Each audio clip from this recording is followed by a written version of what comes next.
पीरे कामिल episode number 13। हर साल एक नया तमाशा, एक नई मुसीबत, आखिर तुम्हें पैदा करके क्या गुनाह कर बैठे हैं हम। सिकंदर उस्मान को यकीन था ये भी इसकी किसी नए एडवेंचर का हिस्सा होगा। जो लड़का 4 बार खुद को मारने की कोशिश कर सकता था, इसके हाथ पांव पर मौजूद इन जख्मों को कोई डकैती करार नहीं दे सकता था, वो भी इस सूरत में जब इस वाक्य का कोई गवाह नहीं था। सलार को शेर आया वाली कहानी याद आई। बास कहानियां वाकई सच्ची होती हैं। वो बार बार झूठ बोलकर अब अपना एतबार गंवा चुका था।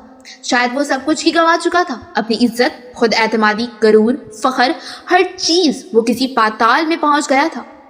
कोई नया ड्रामा के बड़े दिन गुजर गए थे। तुमने सोचा माँ बाप को महरूम क्यों रखूं? इन्हें ख्वार और जलील के बड़ा अरसा हो गया है, अब नई तकलीफ देनी चाहिए। हो सकता है सिकंदर ये ठीक कह रहा हो, आप पुलिस को गाड़ी के बारे में इत्तला तो दें। अब तैयबा राइटिंग पैड पर लिखी हुई तहरीर पढ़ने के बाद सिकंदर से कह रही थी, ये ठीक कह रहा है, कभी आज तक ठीक कहा है इसने? मुझे इस बकवास के एक लफ्ज पर भी यकीन नहीं है। तुम्हारा ये बेटा किसी दिन मुझे अपनी किसी हरकत की वजह से फांसी पर चढ़ा देगा और तुम कह रही हो पुलिस को इत्तला दूं, अपना मजाक बनवाऊं। कार के साथ भी कुछ ना कुछ किया होगा इसने, बेच दी होगी या किसी को कहीं फेंक आया होगा। वो अब इसे वाकई गालियां दे रहे थे। इसने कभी इन्हें गालियां देते हुए नहीं सुना था, वो सिर्फ डांटा करते थे और वो इनकी डांट पर भी मुश्तइल हो जाया करता था। चारों भाइयों में वो वाहिद था जो माँ बाप की डांट सुनने का भी रवादार नहीं था। और इससे बात करते हुए सिकंदर बहुत मोहतात हुआ करते थे, क्योंकि वो किसी भी बात पर मुश्तइल हो जाया करता था। मगर आज पहली दफा सलार को इनकी गालियों पर भी गुस्सा नहीं आया था। वो अंदाजा कर सकता था कि इसने इन्हें किस हद तक जज कर दिया है। वो पहली बार इस बेड पर बैठे अपने माँ बाप की हालत को समझने की कोशिश कर रहा था। काई चीज थी वो इन्होंने इसे नहीं दी थी। इसके मुंह से निकलने से पहले वो इसकी फरमाइश पूरी कर देने के आदी थे, और वो इसके बदले में इन्हें क्या देता था क्या दे रहा था? जहनी अजियत, परेशानी, तकलीफ। इसके अलावा इसके बहन भाइयों में से किसी ने इनके लिए कोई परेशानी नहीं खड़ी की थी। सिर्फ एक वो था जो किसी दिन तुम्हारी वजह से हम दोनों को खुदकुशी करनी पड़ेगी, तुम्हें तभी सुकून मिलेगा, सिर्फ तभी चैन आएगा तुम्हें। पिछली रात इस पहाड़ पर इस तरह बंधे हुए से पहली बार इनकी याद आई थी। पहली बार इसे पता चला था कि इसे इनकी कितनी जरूरत थी। वो इनके बगैर क्या करेगा, इसके लिए इनके अलावा कौन परेशान होगा। इसे सिकंदर के लफ्जों से जिंदगी में पहली बार कोई बेइज्जती महसूस नहीं हो रही थी। वो हमेशा से सिकंदर के ज्यादा करीब रहा था और इसके सबसे ज्यादा झगड़े भी इन्हीं के साथ होते रहे थे। मेरा दिल चाह रहा है कि मैं दोबारा कभी तुम्हारी शक्ल तक ना देखूं, तुम्हें दोबारा वहीं फिकवा दूं जिस जगह के बारे में तुम झूठ बोल रहे हो। अब बस करो सिकंदर, तैयबा ने इनको टोका। मैं बस करूं? ये क्यों बस नहीं करता? कभी तो तरस खा लेगी हम लोगों पर और अपनी हरकतें छोड़ दे। क्या इस पर यह फर्ज है कि इसे जमीन पर उतारा क्या है कि ये हमारी जिंदगी आसान बना दे? सिकंदर तैयबा की बात पर मजीद मुश्तइल हो गए। अभी वो पुलिस वाले बयान लेने आ जाएंगे जिन्होंने इसे सड़क पर पकड़ा था। ये बकवास पेश करेंगे इनके सामने कि इस बेचारी को किसी ने लूट लिया। अच्छा, तो ये होता कि इस बार वाकई कोई इसे लूटता और इसे पहाड़ से नीचे फेंकता ताकि मेरी जान छूट जाती। सलार बेख्तियार सिसकने लगा। सिकंदर और तैयबा भौचक्का रह गए। वो अपने दोनों हाथ जोड़े रो रहा था। वो जिंदगी में पहली बार इसे रोता देख रहे थे, और वो भी हाथ जोड़े। वो क्या कर रहा था, क्या चाह रहा था, क्या बता रहा था? सिकंदर उस्मान बिल्कुल साकित थे। तैयबा इसके करीब बेड पर बैठ गई। इन्होंने सलार को अपने साथ लगाते हुए थपकने की कोशिश की। वो बच्चों की तरह इनसे लपट गया। इसकी पाइंटनी की तरफ खड़े सिकंदर को अचानक एहसास हुआ कि शायद इस बार वो झूठ नहीं बोल रहा। शायद इसके साथ वाकई कोई हादसा हुआ था। वो तैयबा के साथ लिपटना नन्हे बच्चों की तरह हिचकिचाने रो रहा था। तैयबा इसे चुप कराते कराते खुद भी रोने लगी। वो छोटी छोटी बातों पर तो क्या, बड़ी बड़ी बातों पर भी रोने का आदी नहीं था। फिर आज क्या हुआ था कि इसके आंसू रुक नहीं रहे थे? इसे दूर खड़े सिकंदर उस्मान के दिल को कुछ होने लगा। अगर ये सारी रात वाकई वहां बंधा रहा था तो वो सारी रात इसके इंतजार में जागते रहे थे और बिगड़ते रहे थे। इनका ख्याल था कि वो गाड़ी लेकर फिर कहीं लाहौर या कहीं आवारागर्दी के लिए चला गया होगा। इन्हें तशवीश हो रही थी, मगर वो सलार की हरकतों से वाकिफ थे, इसलिए तशवीश से ज्यादा गुस्सा था। और 2:30-3 बजे के करीब वो सोने के लिए चले गए थे जब इन्हें फोन पर पुलिस की तरफ से इत्तला मिली। वो हॉस्पिटल पहुंचे थे और इन्होंने इसे वहां बहुत इब्रत हालत में देखा था, मगर वो ये यकीन करने पर तैयार नहीं थे कि इसके साथ कोई हादसा हुआ था। वो जानते थे वो खुद को अजियत पहुंचाता रहा था। जो शख्स अपनी कलाई काट ले, वन वे को तोड़ते हुए ट्रैफिक की भीड़ में अपनी बाइक दे मारे, स्लीपिंग पिल्स ले और अपने आप को बांधकर पानी में उल्टा जा दे, इसके लिए एक बार फिर अपनी ये हालत करना क्या मुश्किल था। इसका जिस्म कीड़ों के काटने के निशानात से जगह जगह भरा हुआ था। 5 जगहों पर नीलाहट थी। इसके पैर भी बुरी तरह से जख्मी थे। हाथों की कलाइयों, गर्दन और पुश्त का भी यही हाल था और इसके जबड़ों पर भी खराशें पड़ी हुई थी। इसके बावजूद सिकंदर उस्मान को यकीन था कि ये सब कुछ इसकी अपनी कारिस्तानी ही होगी। शायद इस वक्त वो बोलने के काबिल होता और वजाहतें पेश करता तो वो कभी भी इस पर यकीन ना करते, मगर इसे इस तरह हिचकियों के साथ रोते देखकर इन्हें यकीन आने लगा था कि वो सच कह रहा था। वो कमरे से बाहर निकल गया और इन्होंने मोबाइल पर पुलिस से राब्ता किया। 1 घंटे के बाद इन्हें पता चल गया कि सुर्ख रंग की एक स्पोर्ट्स कार पहले ही पकड़ी जा चुकी है और इसके साथ 2 लड़के भी। पुलिस ने इन्हें एक मामूली की चेकिंग के दौरान लाइसेंस और गाड़ी के कागजात न होने पर घबरा जाने पर पकड़ा था। इन्होंने अभी तक ये नहीं बताया था कि इन्होंने गाड़ी कहीं से छीनी थी। वो सिर्फ यही कह रहे थे कि वो गाड़ी इन्हें कहीं मिली थी और वो सिर्फ शौक और तजस्सुस से मजबूर होकर चलाने लगे। चूंकि पुलिस के पास अभी तक किसी गाड़ी की FIR दर्ज भी नहीं कराई गई थी, इसलिए इनके बयान की तस्दीक मुश्किल हो गई थी। मगर सिकंदर उस्मान की FIR के कुछ देर बाद इन्हें कार के बारे में पता चल गया था। अब वो सही मायनों में सलार के बारे में तशवीश का शिकार हुए थे। सिकंदर और तैयबा सलार को इस रात वापस नहीं लेकर आए। वो इस रात हॉस्पिटल में ही रहा। अगले दिन इसके जिस्म का दर्द और सूजन में काफी कमी वाक़ई हो चुकी थी। वो दोनों 11 बजे के करीब इसे घर ले आए। इससे पहले पुलिस के 2 एहलकारों ने इससे एक लंबा चौड़ा तहरीरी बयान लिया था। सिकंदर और तैयबा के साथ अपने कमरे में दाखिल होते हुए पहली बार इसने अपनी खिड़कियों पर लगी हुई मुख्तलिफ मॉडल्स की इन तस्वीरों को देखा। इसे बेख्तियार शर्म आई। तैयबा और सिकंदर बहुत बार इसके कमरे में आते रहे थे और वो तस्वीरें इनके लिए कोई नई या काबिल एतराज चीज नहीं थी। तुम अब आराम करो, मैंने तुम्हें फ्रिज में फल और जूस रखवा दिया है। भूख लगे तो निकाल कर खा लेना, फिर मुलाजिम को बुलवा लेना, वो निकाल देगा। तैयबा ने इससे कहा। वो अपने बेड पर लेटा हुआ था। वो दोनों कुछ देर तक इसके पास रहे, फिर खिड़की के पर्दे बराबर करके इसे सोने की ताकीद करते हुए चले गए। वो इनके बाहर निकलते ही उठकर बैठ गया। इसने कमरे के दरवाजे को अंदर से लॉक किया। खिड़कियों के पर्दे हटाकर इसने बहुत तेजी से इन पर लगी हुई तमाम तस्वीरों को उतारना शुरू कर दिया। पोस्टर, तस्वीरें, कट आउट, इसने चंद मिनट में पूरा कमरा साफ कर दिया था। वॉशरूम में जाकर इसने बाथ टब में इन्हें फेंक दिया। वॉशरूम की लाइट जलाने पर इसे की नजर अपने चेहरे पर पड़ी थी। वो बुरी तरह सूजा हुआ था और नीला हो रहा था। वो ऐसे ही चेहरे की तवक्का कर रहा था। वो एक बार फिर वॉशरूम से निकल आया। इसके कमरे में बहुत से मैगजीन भी पड़े थे। वो इन्हें उठा लाया। इसने इन्हें भी बाथ टब में फेंक दिया। फिर वो बारी बारी अपनी रेक में पड़ी हुई हर वीडियोस उठाकर इसे टेप निकालने लगा। आधे घंटे के अंदर इसका कारपेट टेप के ढेर से भरा हुआ था। इसने वहां मौजूद तमाम वीडियोस को जाया कर दिया और टेप के इस ढेर को उठाकर बाथ टब में फेंक दिया और लाइटर के साथ इसने इन्हें आग लगा दी। एक चिंगारी भड़की थी और इस तस्वीर और टेप का ढेर जलने लगा था। इसने एग्जॉस्ट ऑन कर दिया। बाथरूम की खिड़कियां खोल दी। वो इस ढेर को जला रहा था क्योंकि वो इस आग से बचना चाहता था जो दोज़ख में इसे अपनी लपेटों में ले लेती। आग की लपेटें तस्वीरों और टेप के इस ढेर को खा रही थी, यूं जैसे वो सिर्फ आग के लिए ही बनाई गई थी। वो पलके झपके बगैर बाथटब में आग के इस ढेर को देख रहा था, यूं जैसे वो इस वक्त किसी दोज़ख के किनारे खड़ा हो।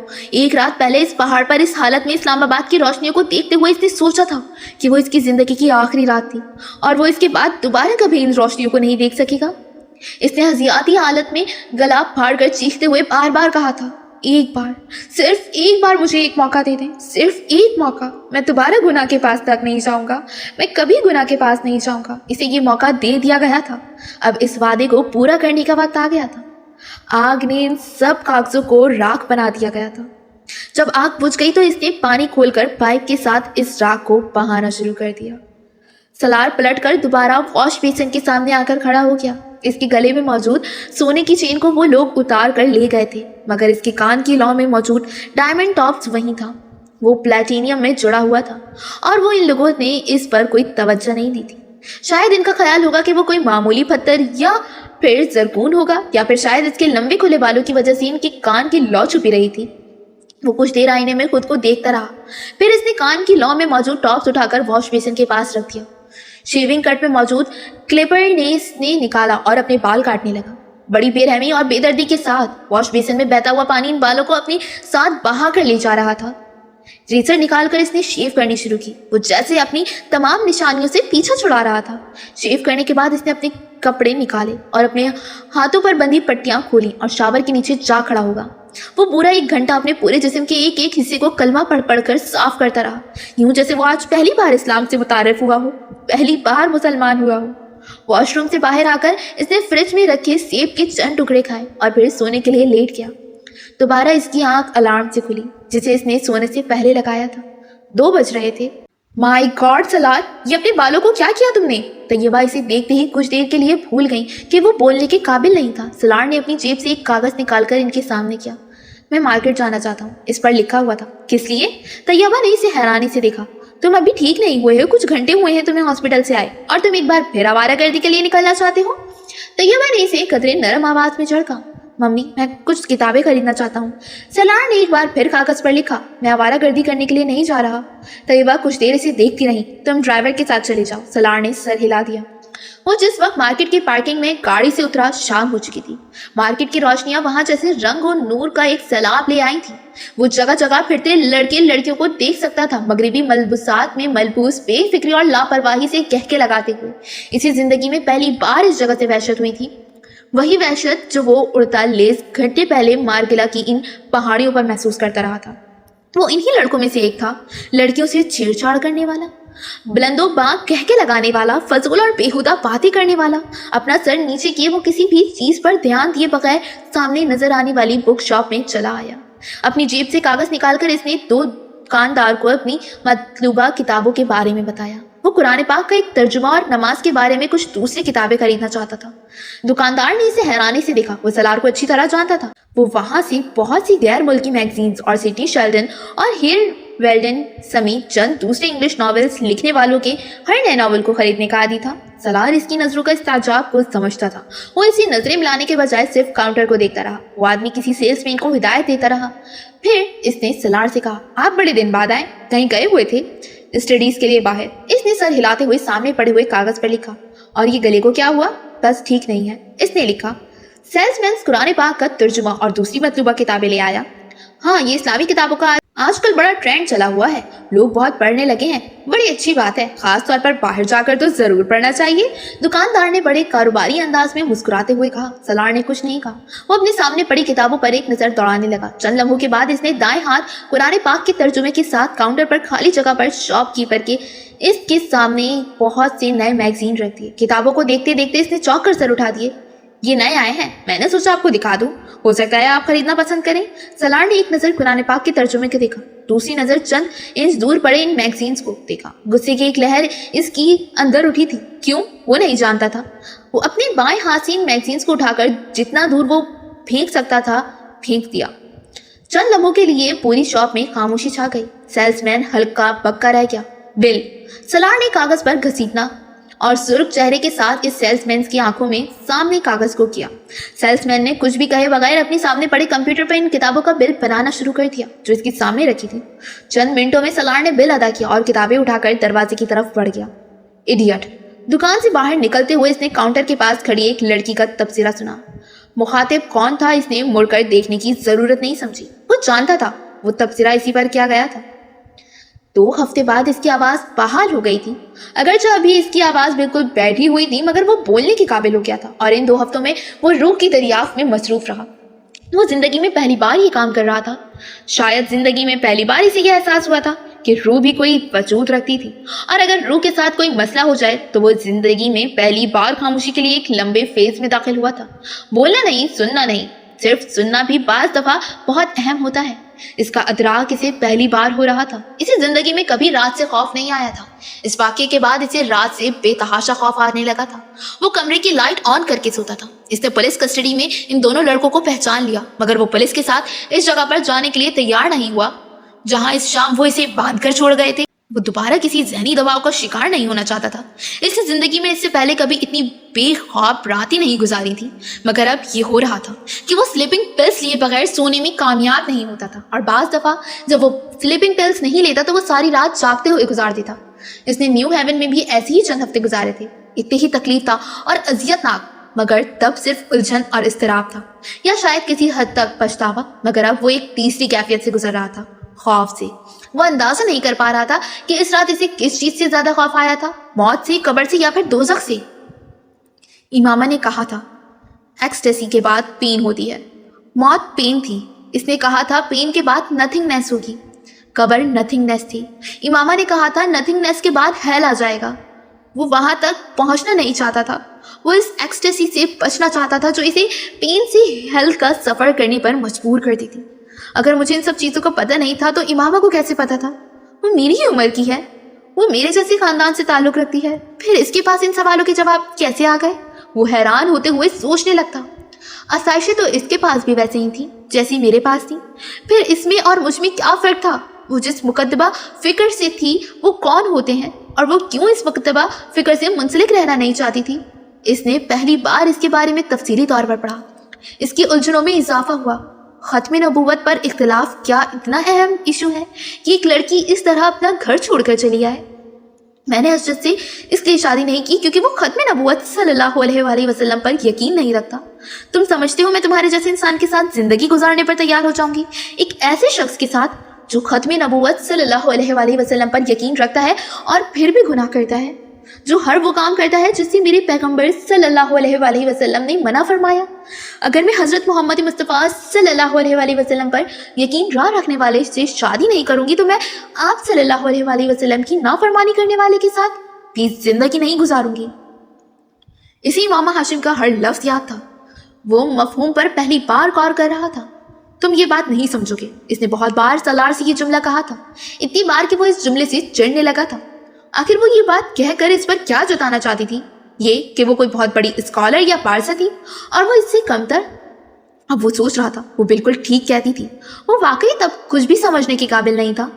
कीचड़ में रहने वाला कीड़ा ये कैसे जान सकता है कि वो किस गंदगी में रहता है? इसे अपने बजाय दूसरी गंदगी में लिपटे और गंदगी में रहते नजर आते हैं। वो तब भी गंदगी में ही था। मुझे तुम्हारी आंखों से तुम्हारे खुले गिरेबान से घिन आती है। इसे पहली बार अब इन दोनों चीजों से घिन आई। आईने के सामने रखे होने पर यह जुमला किसी बज़वर्ड की तरह कई माह तक इसके कानों में गूंजता रहा। वो हर बार इसे जहन से झटकता, कुछ मुश्तइल हो जाता, अपने काम में मसरूफ हो जाता, मगर अब पहली बार इसने महसूस किया था कि इसे खुद भी अपने आप से घिन आने लगी थी। वो अपना गिरेबान बंद रखने लगा था, अपनी आंखों को झुकाने लगा, आईने में भी खुद अपनी आंखों में देखने से कतराने लगा। इसने कभी किसी से ये नहीं सुना था कि किसी को इसकी आंखों से, इसकी नजरों से घिन आती थी, खास तौर पर किसी लड़की को। ये इसकी आंखें नहीं, इन आंखों में झांकने वाला तासुर था जिससे इमामा हाशिम को घिन आई थी। और इमामा हाशिम से पहले किसी लड़की ने इस तासुर को शनाख्त नहीं किया था।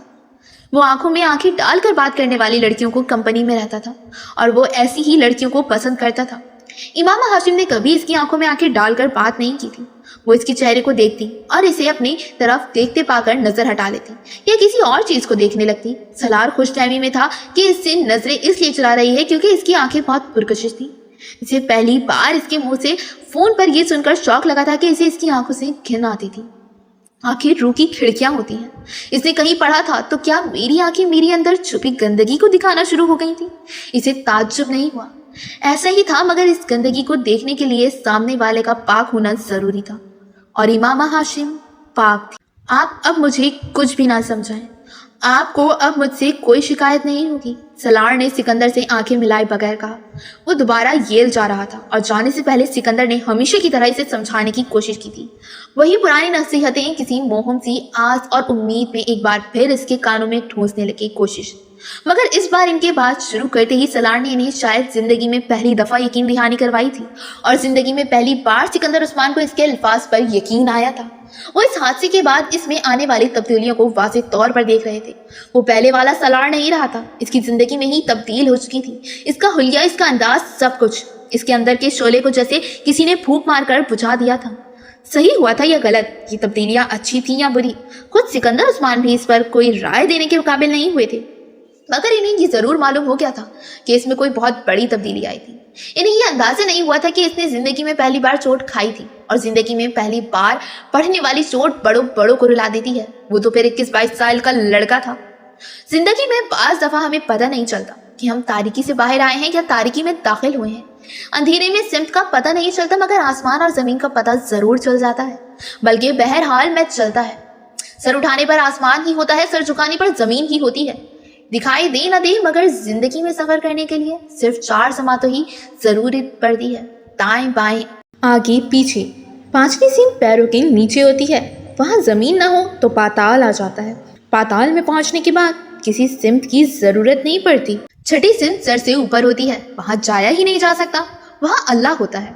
आंखों से नजर ना आने वाला मगर दिल की धड़धड़कन, खून की हर गर्दिश, हर आने जाने वाली सांस, हलक से उतरने वाले हर निवाले के साथ महसूस होने वाला वो फोटोग्राफिक मेमोरी, वो 150 प्लस IQ लेवल इसे अब अजाब लग रहा था। वो सब कुछ भूलना चाहता था, वो सब जो वो करता रहा था, वो कुछ भी भुलाने के काबिल नहीं था।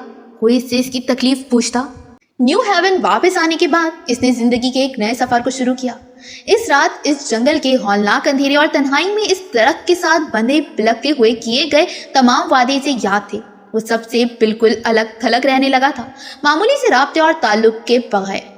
मुझे तुमसे नहीं मिलना।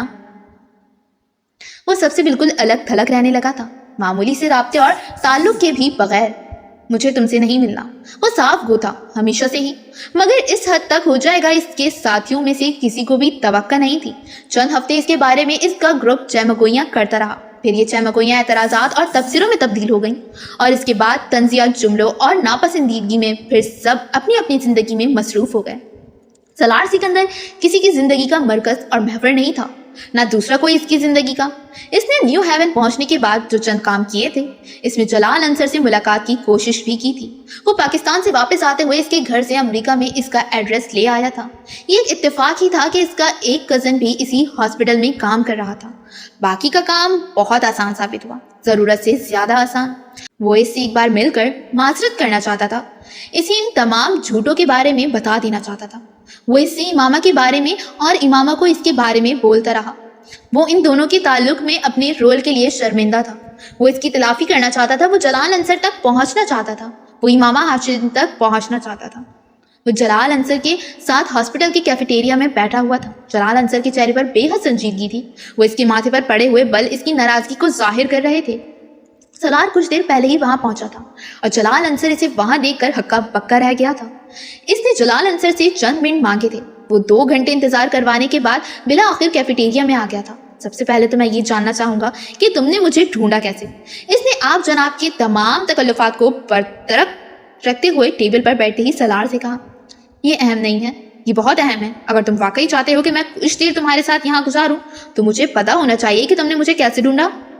मैंने अपने कज़न से मदद ली है, वो एक डॉक्टर है और इस शहर में बहुत अरसे से काम कर रहा है। मैं ये नहीं जानता इसने आपको कैसे ढूंढा। मैंने इसे सिर्फ आपका नाम और कुछ दूसरी मालूमात दी थी, सलार ने कहा। लंच? जलाल ने बड़े रस्मी अंदाज में कहा। वो टेबल पर आते हुए अपनी लंच ट्रे साथ लेकर आया था।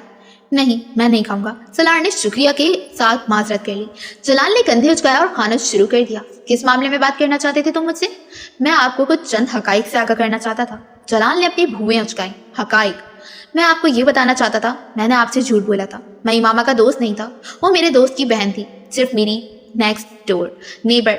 जलाल ने खाना जारी रखा। मेरी इससे मामूली जान पहचान थी, वो मुझे पसंद नहीं करती थी, खुद मैं भी इसे पसंद नहीं करता था, और यही वजह थी कि मैंने आप पर यूं जाहिर किया जैसे वो मेरी बहुत गहरी दोस्त थी। मैं आप दोनों के दरमियान गलत फहमियां पैदा करना चाहता था। जलाल संजीदगी से इसकी बात सुनते हुए खाना खाता रहा। इसके बाद जब इमामा घर से निकलकर आपके पास जाना चाहती थी तो मैंने इससे झूठ बोला आपकी शादी के बारे में। इस बार जलाल खाना खाते खाते रुक गया। मैंने इससे कहा कि आप शादी कर चुके हैं, वो आपके पास इसीलिए नहीं आई थी। मुझे बाद में एहसास हुआ कि मैंने बहुत नामुनासिब हरकत की है, मगर इस वक्त तक देर हो चुकी थी।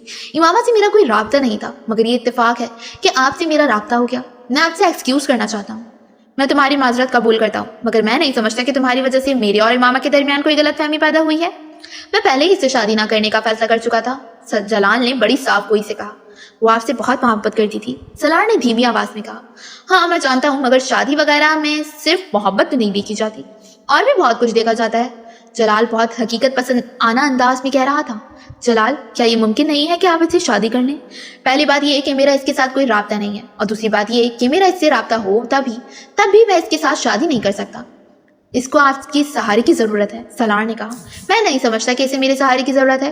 अब तो बहुत अरसा गुजर चुका है, अब तक तो वो कोई ना कोई सहारा तलाश कर चुकी होगी, जलाल ने इत्मीनान से कहा। हो सकता है इसने ऐसा ना किया हो, वो अभी भी आपका इंतजार कर रही हो। मैं इस तरह के इम्कानात पर गौर करने का आदी नहीं हूँ। मैंने तुम्हें बताया है कि मेरे लिए अपने कैरियर की इस स्टेज पर शादी मुमकिन ही नहीं, वो भी इससे। क्यों? इस क्यों का जवाब मैं तुम्हें क्यों दूं? तुम्हारा इस सारे मामले से कोई ताल्लुक नहीं है। मैं इसे शादी क्यों नहीं करना चाहता मैं तभी इसे बता चुका हूँ, और इतने अरसे के बाद तुम दोबारा आकर फिर वही पंडोरा बॉक्स खोलने के लिए कोशिश कर रहे हो। जलाल ने कदरे नाराजगी से कहा। मैं सिर्फ इस नुकसान की तलाफी करने की कोशिश कर रहा हूँ जो मेरी वजह से आप दोनों का हुआ है। सलार ने नरमी से कहा, मेरा कोई नुकसान नहीं हुआ और इमामा का भी नहीं हुआ। तुम जरूरत से ज्यादा हसास हो रहे हो। जलाल ने सलाद के चंद टुकड़े मुंह में डालते हुए इत्मीनान से कहा। सलार इसे देखता रहा। वो नहीं समझ रहा था कि वो इसे अपनी बात कैसे समझाए।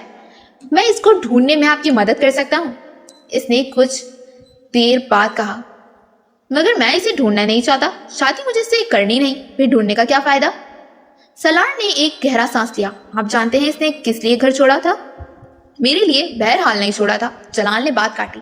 आपके लिए नहीं छोड़ा था, मगर जिन वजूहात की बिना पर छोड़ा था, क्या एक मुसलमान के तौर पर आपको इसकी मदद नहीं करनी चाहिए? जबकि आप ये भी जानते हैं कि वो लड़की आपसे बहुत मोहब्बत करती है, आपसे बहुत इंस्पायर्ड है। मैं दुनिया में कोई वाहिद मुसलमान नहीं हूँ और ना ही मुझ पर यह फर्ज कर दिया गया है कि मैं इसकी मदद जरूर करूँ।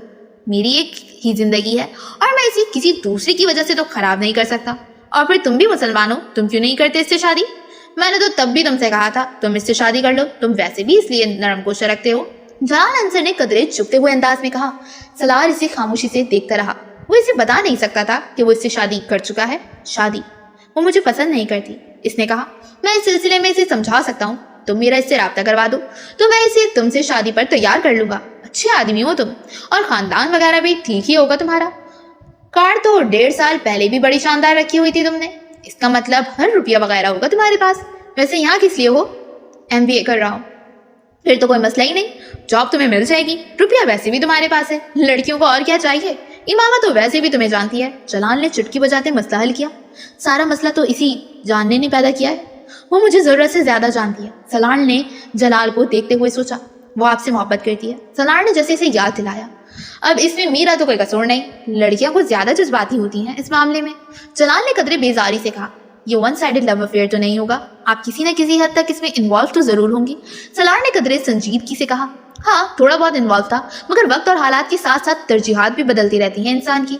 अगर आपको वक्त और हालात के साथ अपनी तरजीहात बदलनी थी तो आपको इसके बारे में इमामा को इन्वॉल्व होते हुए बता देना चाहिए था। कम अज कम इससे ये होता कि वो आपसे मदद की तवक्को रखती नहीं, आप पर इस कदर इंहिसार करती। मैं उम्मीद करता हूँ आप ये तो नहीं कहेंगे कि आपने इससे शादी के हवाले से कभी कोई बात या वादा नहीं किया था। जलाल कुछ कहने के बजाय खश्मगीन नजरों से इसे देखता रहा। तो मुझे क्या जताने और बताने की कोशिश कर रहे हो? इसने चंद लम्हों के बाद उखड़े हुए अंदाज में कहा। इसने जब मुझसे पहली बार राब्ता किया तो आपका फोन नंबर और एड्रेस देकर इसने मुझसे कहा था कि मैं आपसे पूछूं, क्या आपने अपने पेरेंट्स से शादी की बात कर ली है? मैंने इसे अपना फोन दिया था कि वो आपसे बात करे। यकीनन इस्लामाबाद में आने से पहले आपने इससे कहा होगा कि आप इसे शादी के लिए अपने पेरेंट्स से बात करेंगे। आपने यकीनन पहले मोहब्बत वगैरह के इजहार के बाद इसे प्रपोज किया होगा। जलाल ने कुछ बरहमी से इसकी बात काटी। मैं इसे प्रपोज नहीं किया था, इसने मुझे प्रपोज किया था। मान लेता हूँ इसने प्रपोज किया, आपने क्या किया? इनकार कर दिया। वो चैलेंज करने वाले अंदाज में पूछ रहा था। इनकार नहीं किया होगा। सलार अजीब से अंदाज में मुस्कुराया। इसने मुझे बताया था आप नात बहुत अच्छी पढ़ते हैं और आपको हज़रत मोहम्मद मुस्तफ़ा सल्लल्लाहु अलैहि वसल्लम से बहुत मोहब्बत है। आपको भी बताया होगा इसने कि वो आपसे मोहब्बत क्यों करती थी, मगर आपसे मिलकर वो आपको जानकर बहुत बहुत मायूस हुई। आप नात बहुत अच्छी पढ़ते होंगे, मगर जहाँ तक हज़रत मोहम्मद मुस्तफ़ा सल्लल्लाहु अलैहि वसल्लम से मोहब्बत का ताल्लुक है, मैं नहीं समझता वो आपको है। मैं खुद कोई बहुत अच्छा आदमी नहीं हूँ और मोहब्बत के बारे में ज़्यादा बात नहीं कर सकता, ख़ास तौर पर अल्लाह और हज़रत मोहम्मद सल्लल्लाहु अलैहि वसल्लम से मोहब्बत के बारे में।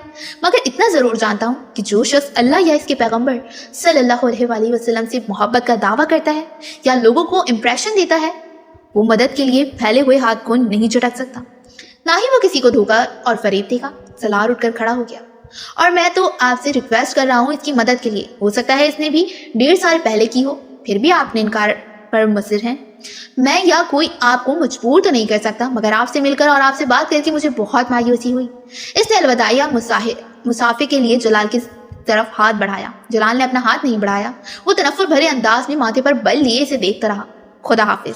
सलार ने अपना हाथ पीछे कर लिया। जलाल इसी हालत में इसे जाता देखता रहा और फिर इसने खुद कलामी की। It's really an idiot.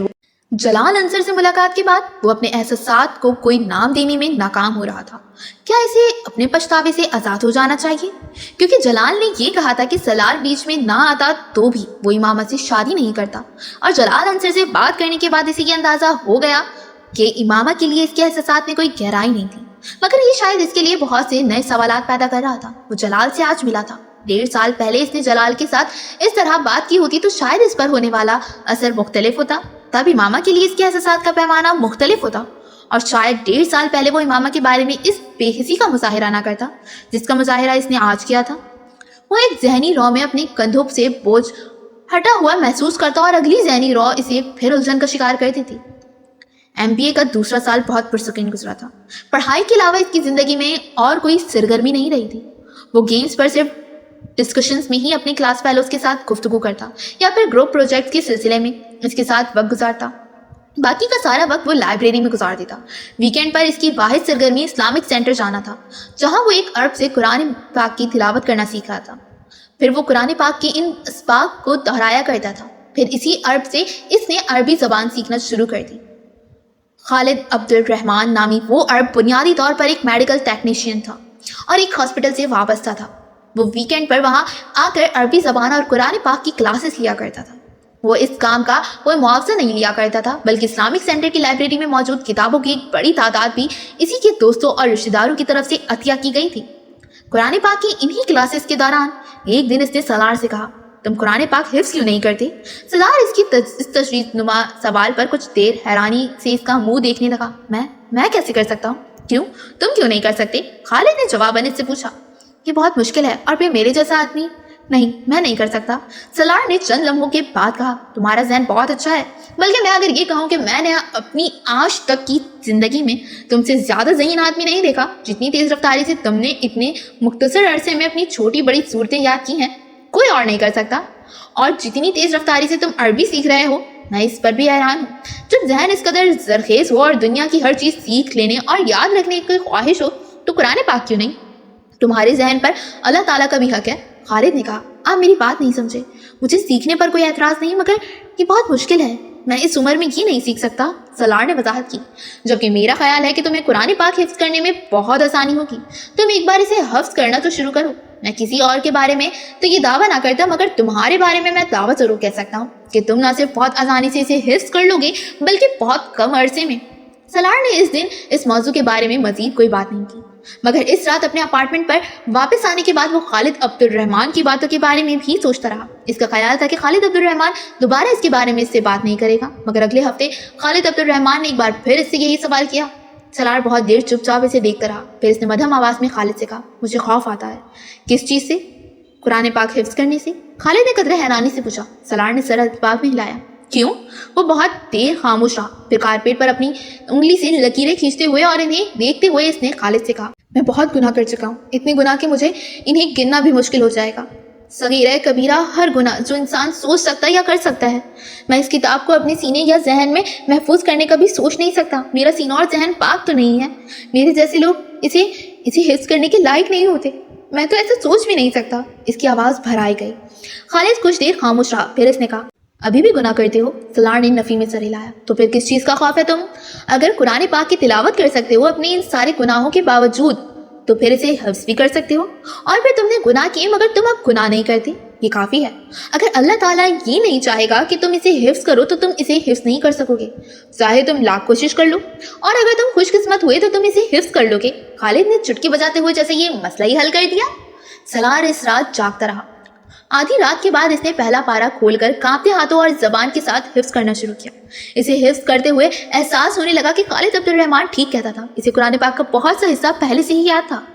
खौफ की वो कैफियत जो इसने कुरान पाक हिफ्ज़ करना शुरू करते हुए महसूस की थी, वो ज़्यादा देर नहीं रही। इसके दिल को कहीं से इस्तिकामत मिल रही थी। कहाँ से? कोई इसकी जबान लड़खड़ाहट दूर कर रहा था। कौन? कोई इसके हाथों की कपकपाहट ख़त्म कर रहा था। क्यों? फजर की नमाज से कुछ देर पहले वो इस वक्त बेतहाशा रोया जब इसने पिछली 5 घंटे में याद किए हुए सबक को पहली बार मुकम्मल तौर पर दोहराया। वो कहीं नहीं अटका था, वो कुछ नहीं भूला था, जेर जबर की कोई गलती नहीं। आखिर चंद जुमलों पर इसकी ज़बान पहली बार कपकपाने लगी थी। आखिरी चंद जुमले अदा करते हुए इसे बड़ी दिक्कत हुई थी, क्योंकि वो इस वक्त आंसुओं से रो रहा था। अगर अल्लाह ही चाहेगा और तुम खुशकिस्मत होगे तो तुम कुरान पाक हिफ्ज़ कर लोगे, वरना कुछ भी कर लो नहीं कर पाओगे। इसलिए खालिद अब्दुल रहमान की बात याद आ रही थी।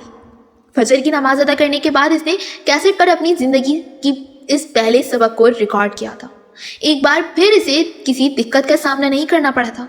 اس کی آواز میں پہلے سے زیادہ روانی اور لہجے میں پہلے سے زیادہ فصاحت تھی۔ اس کی زندگی میں ایک نئی چیز شامل ہو گئی تھی، اس پر ایک اور احسان کر دیا گیا تھا، مگر اس کا ڈپریشن ختم نہیں ہوا تھا۔ وہ رات کو سلیپنگ پلز کے بغیر نیند کا تصور بھی نہیں کر سکتا تھا، اور سلیپنگ پلز لینے کے باوجود وہ کبھی اپنے کمرے کی لائٹس آف نہیں کر سکا تھا۔ وہ تاریکی سے خوف کھاتا تھا، یا پھر خالد عبد الرحمان ہی تھا جس نے ایک دن اس سے کہا تھا۔ وہ اسے قرآن پاک کا سبق زبانی سنا رہا تھا، اور اسے احساس ہو رہا تھا کہ خالد عبد الرحمان مسلسل اس کے چہرے پر نظریں جمائے ہوئے تھا۔ جب اس نے اپنا سبق ختم کیا اور پانی کا گلاس اٹھا کر اپنی ہونٹوں سے لگایا تو اس نے خالد کو کہتے سنا، میں نے کل رات تمہیں خواب میں حج کرتے دیکھا ہے۔ سلار منہ میں لے جانے والا پانی حلق سے اتار نہیں سکا، گلاس نیچے رکھتے ہوئے خالد کو دیکھنے لگا۔ اس سال تمہارا MBA ہو جائے گا، اگلے سال تم حج کر لو۔ خالد کا لہجہ بہت رسمی تھا۔ سلار نے منہ میں موجود پانی غیر محسوس انداز میں حلق سے نیچے اتار لیا۔ وہ اس دن اس سے کوئی سوال جواب نہیں کر سکا تھا، اس کے پاس کوئی سوال تھا ہی نہیں۔ MBA کے فائنل سیمسٹر سے 2 ہفتے پہلے اس نے قرآن پاک پہلی بار حفظ کر لیا تھا۔ فائنل سیمسٹر کے 4 ہفتے کے بعد 23.5 سال کی عمر میں اس نے اپنی زندگی کا پہلا حج کیا تھا۔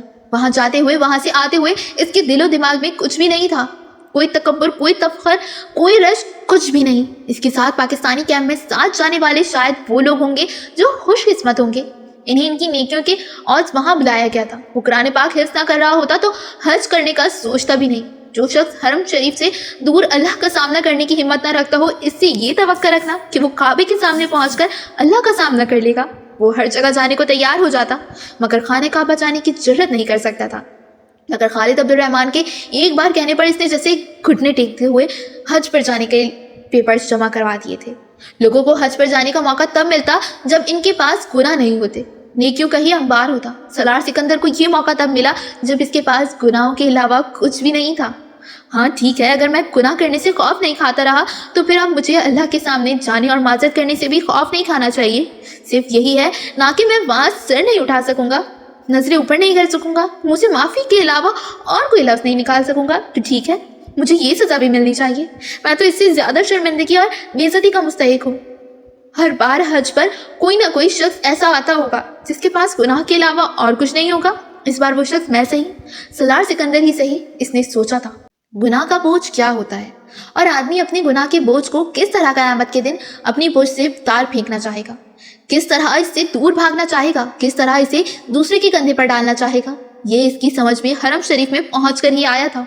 وہاں کھڑے ہو کر وہ اپنے پاس موجود اور آنے والی ساری زندگی کی دولت کے عوض بھی کسی کو وہ گناہ بیچنا چاہتا تو کوئی یہ تجارت نہ کرتا۔ کاش آدمی کسی مال کے عوض اپنے گناہ بیچ سکتا، کسی اجرت کے طور پر دوسروں کی نیکیاں مانگنے کا حق رکھتا۔